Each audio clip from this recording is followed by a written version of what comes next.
Okay, good morning and welcome to Macro Mondays. This is another edition of our Monday morning kind of 10 to 15 minute chat about current market events, what happened last week and what to look forward this week. I'm joined once again by Dave MacLeish, founder of Wedge.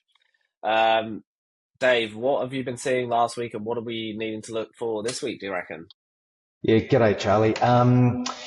For me, the focus for this week is going to be the Melbourne Cup. Now, given it's the first Tuesday of November, Melbourne Cup Day, that's tomorrow. But also, what falls on that day is that the Reserve Bank of Australia announces their cash rate decision. So that's tomorrow afternoon. We get that, and there's actually quite a lot of talk around what the RBA is going to do. Clearly, central banks in and around the world are clearly debating cutting rates even further into higher inflation. The RBA has got exactly that on its plate as we speak. So last week we saw a pretty bumper inflation number out of Australia, well ahead of expectations and pretty supersized in the opinion of the governor over there. And so I think that has put pay to any more interest rate cuts in Australia. And so my bet is that they're going to keep the cash rate unchanged. And that's actually, a little bit out of the ordinary for them. They quite like to steal the limelight from the horses on Melbourne Cup Day, and they do quite like to surprise the market. But I think this time they're gonna err on the side of caution and sit pat at the current cash rate, and instead probably just enjoy the big race just like everybody else does. I think that may be a wise choice to kind of do nothing. Yeah, I think it's the path of least pain. There's a lot of pressure on both sides of the equation at the moment, whereby a lot of people want to see more and more cuts because that'll obviously bring down mortgage rates, bring down borrowing rates, and take away a bit of that pain that we've all been feeling as households on both sides of the Tasman for a number of years. And so, I think there is a lot of kind of public groundswell for more cuts. But as I say, that inflation print also should be a bit of a worry for consumers. And no one likes, a kind of cost of living crisis. We've all experienced that too. And so we really don't want that to get out of hand by letting interest rates get too loose and too low for too long. We kind of paid that price a while back. And so I don't want to see that repeated. And I'm sure most people don't either. So I think the path of least pain is just to sit tight and wait for a little bit more data. Yeah, we kind of in this situation where the inflation data out of the US is uncomfortably similar to the 70s in how it's come down and then is obviously moderated and then is kind of hanging around an uncomfortable point where there could be some sort of catalyst either way, really. And I think that the US government shutdown is definitely helping their inflation data, perhaps, and it's definitely softening the economy even more so. It even seems strategic that the government is shut. Um, what do you think about last week and their rate cut? So their rate cut kind of, again, seemed compliant and almost connected to the government shutdown once again as well. Well, certainly well orchestrated in the sense that, the administration has been calling for interest rate cuts for quite some time. Clearly there's talk about changes of the governor, changes of, of committee members. So therefore it was really, well and truly expected by the market to see that cut. What was interesting over the weekend was that we had a couple of Federal Reserve governors talking about how they weren't inclined to cut, coming out with much more what we would call hawkish comments, which is that they expect interest rates to either be unchanged or in fact actually in times maybe start to increase in response to higher inflation. And you're exactly right, Charlie, it's not just a US story. It is, as we've just discussed, it's an Aussie story, but it's also a New Zealand story, right? We've just touched 3% here in New Zealand as far as a headline CPI number goes, which is the top end of the Reserve Bank of New Zealand's band. And, although you've got a lot of economists here in New Zealand saying that will be the top and that, there's a lot of reasons to think that we fall back closer to the 2% kind of midpoint target for everybody, that's still a real conundrum for central bankers that are meant to be, and especially here in New Zealand, meant to be inflation fighting. That is, in New Zealand, that's our one mandate. And so, cutting more interest rates into inflation that's at the top of the band is kind of a difficult message to deliver. And I think that's what we're starting to see in the US as well. Inflation is persistently higher than it was. It's kind of fallen back from the eye-watering levels of the COVID crisis and the ensuing kind of supply constraints that the world felt. But we've settled at a higher rate. We're not settling down at the ones and twos. We're settling at the twos and threes. And that's a whole new paradigm shift that central bankers and we all have to get used to. Yeah. I think that's a good analysis of the situation. And, I think that we need to also consider all the inflation that's not seen, all the hidden inflation that's actually not actually kind of tracked in the headline CPI numbers. Now, the central banks have crazy amounts of resources and data, and they have real-time data for different aspects of the economy that is really granular.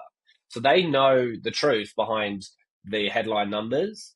And, when you go and you live your kind of day-to-day life, especially in New Zealand, consuming US goods as well, that's been difficult for the last 3 to 4 years minimum. We're on a kind of historically elevated average when it comes to the strength of the US dollar versus the New Zealand dollar. And, I was actually just like shopping over the weekend and I was like, man, I'm pretty sure that has doubled since the last time I checked.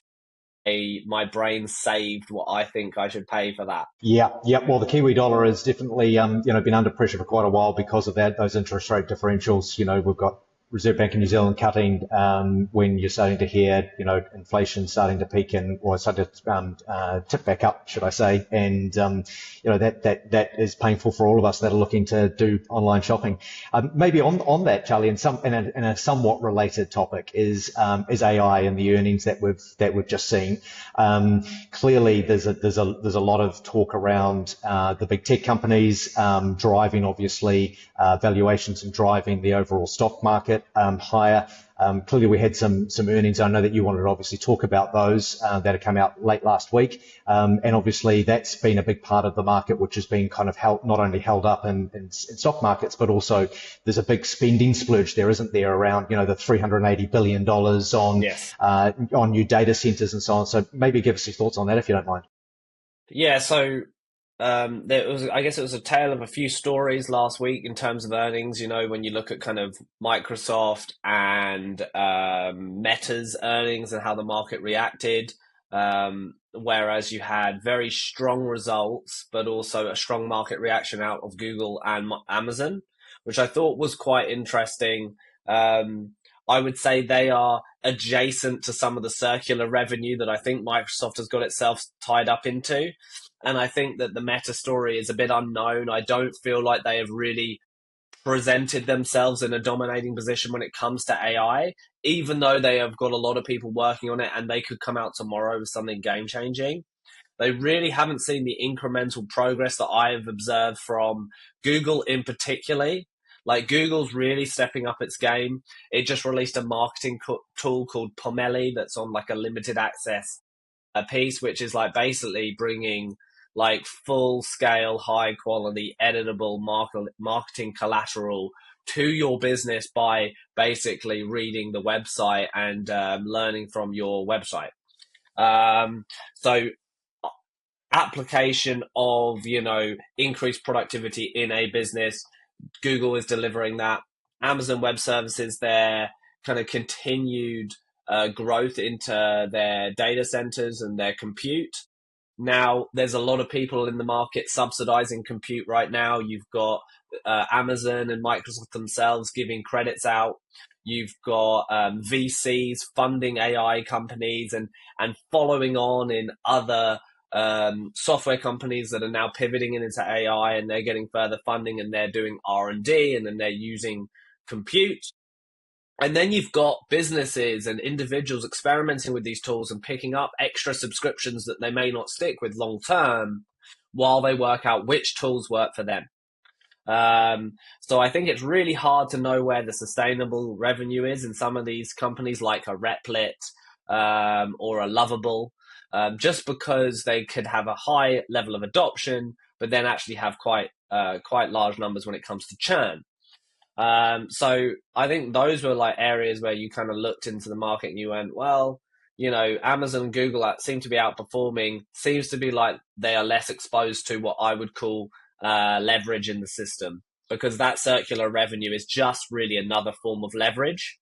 And the market will basically reprice assets aggressively on a moment's notice if they believe that revenue is not what they quite thought it seemed. So I think that's the real risk to the market. Yeah, and certainly, on top of that, I've been reading a lot, and again, because I'm a fixed income kind of debt guy, obviously a lot of this capex spend is also, being debt funded.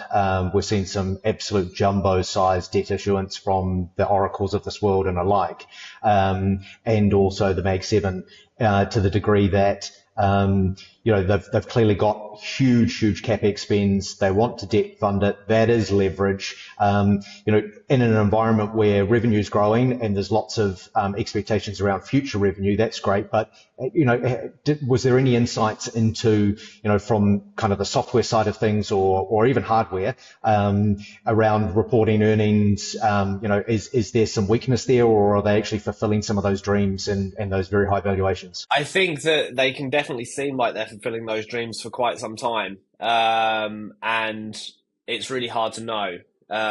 What I would say is that you've got like a company like Fiserv Inc., which is down 68% over the last year, and was down about 40% on earnings after guiding down. It's a typical software story around kind of fintech or finance and software, similar to how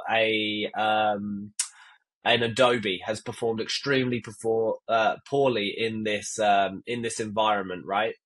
And I guess the thesis is, oh well, their moat has gone, their ability to deliver a differentiated, better product that people are willing to pay for has gone, because others have just there are other ways to get that data or get that information or deliver that service or tool. So you look at Joe Rogan and Elon Musk, who had an interview over the weekend or on Friday, where Elon was speculating that basically all applications will be gone in the next 5 years, which is completely absurd. But it is a really interesting question around how do we consume product in a world where the user interface may change. So I think he is right in that perhaps the phone, or how we interface with technology and compute, may change over time. But I just think it's just going to become a more embedded experience. And from my use of AI, and our company is aggressively adopting AI in its practices and its business, I would say that like the Chat GPT usage and the Perplexity usage at the top, just using it, is the tip of the iceberg. Some of the stuff that we're doing with other tools internally and getting the productivity gains, like you're really seeing some awesome outcomes, I think. But I kind of get a bit suspicious when we talk about, AI is just going to eat all applications and they're just going to be gone. I just think that's a step too far. Yeah, well, let's hope, because we've just built a really nice app. Well, yeah, I think about that a lot. Plenty of money on it. Yeah, I wouldn't worry too much. I think that's a bit of a hyperbole from him. Let's hope. Yep. Well, that's it from me today, Charlie. Anything from you? I think that we're on the 15-minute mark, so I won't go into it in detail, but I would love to leave us on a question to you, and it's going to take you 2 minutes to answer. which is why would an administration, I guess, kind of almost what's the word? Why would a government basically kind of try and hinder its central bank, or what would be the benefit to a Besset and a Trump kind of strategy of actually almost promoting something like a Bitcoin or a cryptocurrency ecosystem over their own central bank system in 2 minutes? Goodness, yeah, I was going to say, Charlie, come on, that's not a 2 minute answer question. Come on, let's be honest. That will take me days to go through that. I What think should I read? What should I yeah. read to like Oh work that out? goodness.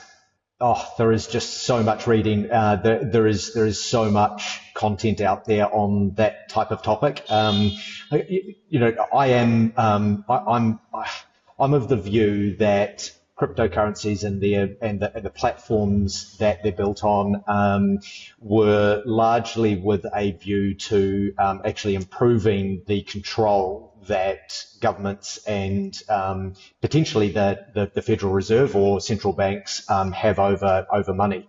That's clearly an alternative asset class to fiat money, and my personal opinion is that actually the adoption of it is well and truly in the making, I guess, of those governments. That's why you see Trump and you see other administration recent members talking about the adoption of it and that it's a good thing. I also think that stable coins and variations thereof can be used very powerful tools for the administration to again ensure that things like the US dollar stays the reserve currency of the world. So that's a big topic that maybe we try and discuss in a separate yeah. Yeah, no, that's I think your actual TLDR there was really good. And I second it. I second it. Good, great. Well, maybe Cool. that's a topic for another That's day it. as well, though, right? We could Yeah, dive into it. totally. Let's do a longer episode maybe on that one. But thanks for listening, everyone. As always, we'll be back on a Monday, and none of this was personal financial advice, just our opinions, just for information and entertainment purposes only. And we'll catch you again some other time.